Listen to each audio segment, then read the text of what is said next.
short's working pretty good. I got some short on here. Anybody want to share a trade or talk about anything? Let's do it. I got me a short on here though. Boom, baby. So I just top ticked that sell. And we hit that 30, man. There was probably some more downside, but just, I just took profits, and then I think we're going to get more downside. I'm looking at 25 as my next target, and then of course 19 will be my final target here. So I mean, this is a good one to let it cash settle, right? It is, but I had to take some profits there now just because of the size I took and everything. So I took profits, and then I want to let this one cash settle. That's the goal, what I have left.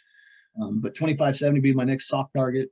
19 is my next soft target. And so as long as we maintain this and we look like we're going to continue down, then I'm going to hang on to it. If it starts coming back too much or whatever, then I'll probably sell it.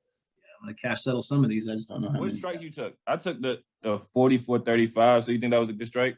Oh, yeah. Absolutely, yeah. Because, I mean, obviously, if I had got the 44.30s, I would have been able to get more, and it would have been more percentage gain, but those are less likely to hit. So, yeah, I don't know, exactly. yeah. I've got the 35s and the 30s on, so I got. Oh, so you got both of them. Yeah. You got both of them. You cash selling both? I'm going to, yeah. I'm going to cash sell on both. Yeah, that's the plan. So I've sold half of my 35s. I still got full position on the 30s. And I'm watching this here. I want to sell all, like I'm probably going to take all of these, half these 30s off and then just cash settle whatever, Yeah, right, boy. Thanks. Here comes that panic, man. Look at this shit, right? Look at these 30s are trading at $10 and I had $1.60 average, 1,000% return right now, boy.